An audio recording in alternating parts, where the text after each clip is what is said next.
Thank you. Thank you.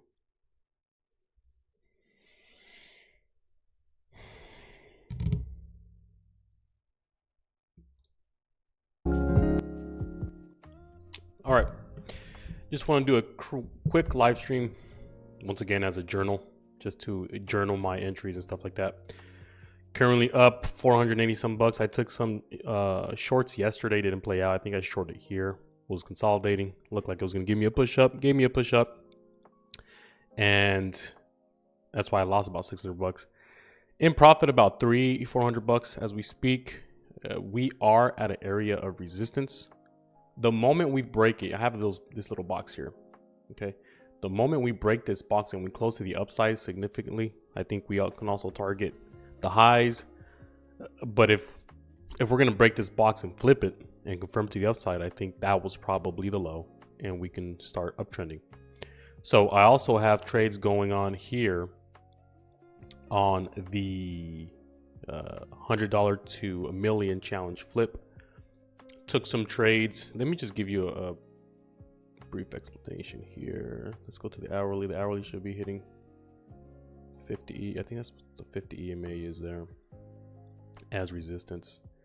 Let's go to ES. ES still within this area of supply that broke above, and now it's acting as, well, resistance. So the area of supply right here. So we're still technically in area of resistance. I want to see if this confirms to the upside. If it does, I'll close my shorts and probably reposition for some longs. If it doesn't and it wicks and it closes down on the 15 minute, which we have 8 more minutes, then I'll probably enter some more shorts. Just depends on what how it closes and how it starts to react from here. I would want it to go down. I'm in shorts. Let me give you guys a brief explanation of what I did yesterday here. So for the 100 to 1 million challenge, started off with 100. I ended up shorting here. I think it was here actually. Shorted here. No, shorted this wick. Was in profit. Didn't take it. I think I got stopped out break even, or I think I just reshorted here again. Didn't take the money, and I lost half of the account. Now I was at about 50 some dollars here, and once we came above this region, there was still a level that could deviate and still technically be bearish. And of course, we have a wick here, especially on a 4 hour, that sticks out like a sore thumb. We just came back, took that out, and we finally flushed these higher lows. Okay, so we flushed those higher lows. Now, the key thing here is where now we deviated this trend line, or if you delete it, we just deviated that 4 hour 20 EMA trend line. Let me probably close. Let's leave it open. So we wicked it. We came back down. Now we made the move down. Now there's some interest. Now it's going up. The key thing here is we're still technically somewhat. I mean, we're still technically bullish in the case. I'm probably gonna end up closing these positions here. Actually, let me close. I should have took profit on this one. Let me close this one just to reduce risk. I'm almost down $1,000 on this account now. Let's see where we're at here. 347. Okay, we'll leave. I think these entries on my $100 account, it's a little bit better. So yeah, we actually came above that 20 EMA on 4 hour, deviated, closed below. Just so you can see, there's no wick here on this candle.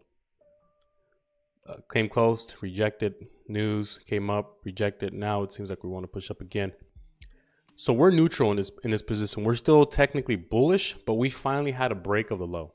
Okay, this was the low I wanted to break, but this is the 4 hour. The daily wicked it, and we still broke below on a daily, but ideally I wanted the daily to close below this low.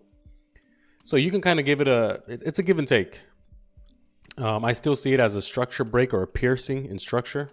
The momentum is kind of fading to the bulls on the upside. That's why I'm comfortable in sitting in these shorts, especially on the. This is the second phase, by the way. I love these shorts here. If it can go a little bit higher, depending if it respects this area, I'll probably add some more. And even on the 100 to $1 million challenge, great shorting price. Seems like now we're rejecting on the 15-minute, which I should have left that short open here, but that's fine. I just want to reduce risk, and I don't want to jeopardize my initial entries. This goes down and starts to move down, beautiful. I'll probably add some more shorts somewhere along the line here soon. So we did finally get that piercing. I just wanted to, I go on a tangent every time my mind starts going off.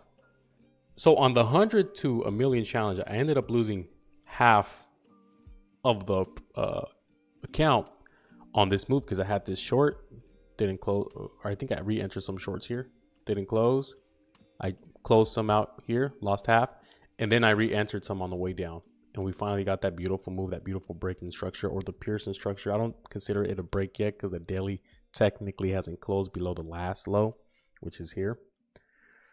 So that being said, I do like what I'm seeing currently, which is during a pierce of structure, if you will, you do get a pullback, and the pullback tends to be more than what you expect. So it entices the bulls to come back. And that's what I'm anticipating here. So I am looking at this 4-hour chart, realizing that we wicked that EMA, 1, okay, and 2, we deviated that trend line there. So boom, came back down. So sellers, to me, need to hold this level, no questions about it. Sellers need to hold that level. That's how I'm looking at this. As long as it can hold it, I think we could probably start to roll over. We have about, let me see, it's 10 o'clock. How many hours? Close to 4 hours. Just had to use the trading view better. Close to 4 hours until candle closes. Ideally, I would love for this to start rejecting around this current level, this current area right here. I can keep on fudging with it. This current area.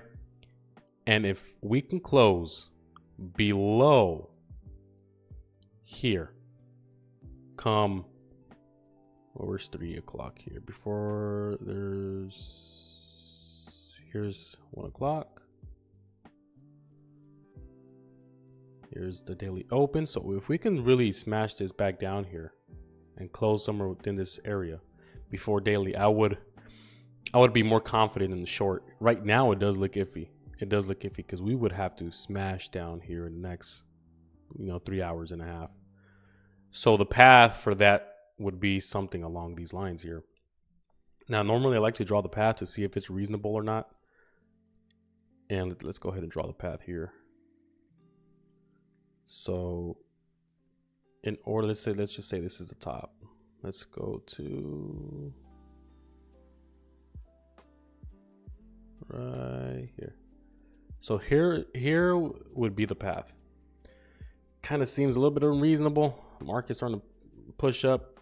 We had this nice rebound, kind of making a higher low at this point. It's not looking too good. We have how many more minutes until candle? We have 2 more minutes until this 15-minute candle close. Like I said, we're right at this area of supply. See, and we're just pushing. We're just pushing. And usually these boxes, I draw them where, and we're pushing up. Let's look at the account here. We're still up $300 here. I like these shorts that I put on, but we can't. Okay, let's take a look at that. Let's take a look at ES. So ES is still within that area of supply. So this is should we'll start topping out on ES if we do continue to downside. So NASDAQ should be technically topping out here at these levels. Probably give you a wick. As a matter of fact, I will take an entry. Take an entry here.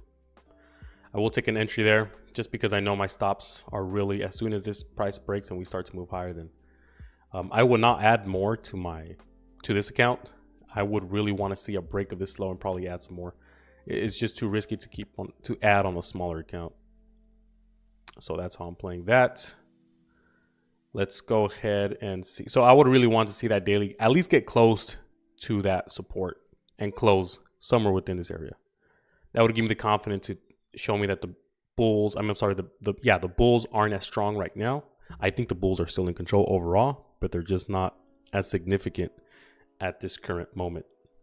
So if we can just come back down and start to close around that support, that would give me confidence in just holding the trade. And let's see if we can actually squeeze to where I think we can head a day before the election or around the election. I think we have an area where I mapped it out here on ES. We have a clear area of resistance on the daily. We flipped it. Now it's support. And now we came up and we technically held this area that was resistance, broke it, and we're testing it as support. So in an uptrend, you do see these levels respect each other. Okay. What I'm counting on this move down is the fact that election is November 5th. So there's volatility there between now and November 5th. And this is, depending on how you look at options, this is a window of weakness. Doesn't mean we're going to head down here. But I'm asking myself, what would be the scenario in which bulls really question this uptrend? And if we're going to have that Christmas, that Santa Claus rally by end of the year, what price will they question it? And that's always been this for me, because this is a clear level, right? And we've broke it, technically speaking. We just deviated. It was a fake out. We're holding that daily 20 EMA. But I think if we really start to get that move down, next thing you know, we're at the end of October, we're in the beginning of November, and it's around election time. If we can just really take this level out, make it seem as this level has been broken right around election, and then you have people piling up, the bears are getting a little bit more confident, they're piling into the shorts, that can just add as fuel and initiate the short squeeze, and then we're hitting that 6,000 minimum to the upside for the Santa Claus rally. And that's what my base case is.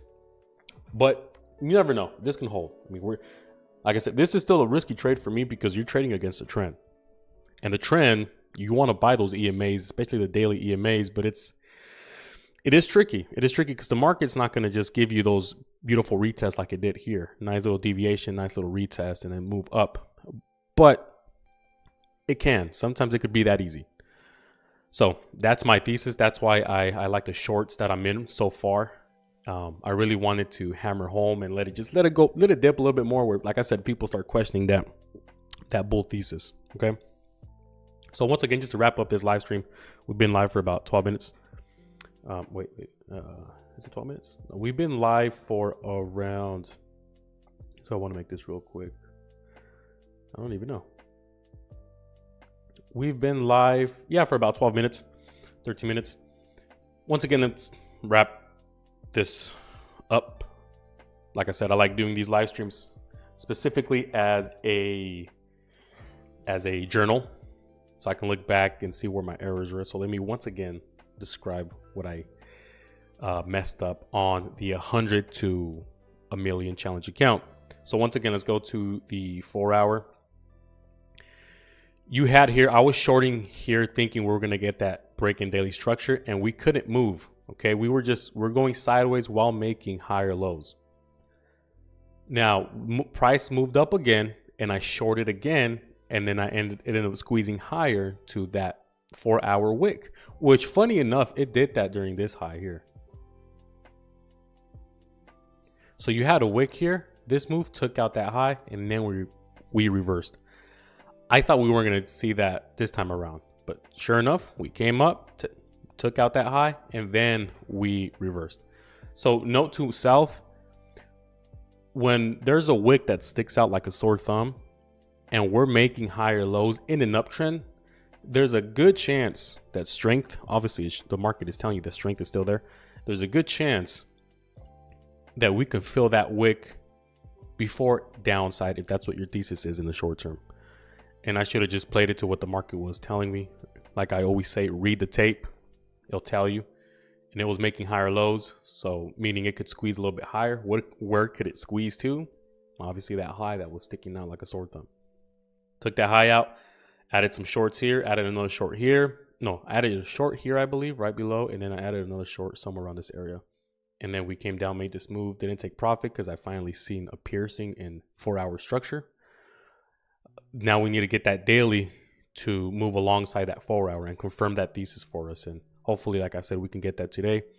Added some more shorts here right above the EMA. If we go here, let's go on the 4 hour so you can see right above those EMAs. Okay. So I love those entries. I'll leave them there for now until if this starts to blast off and we're above those EMAs again, then I'll probably just close it. And that'll be that.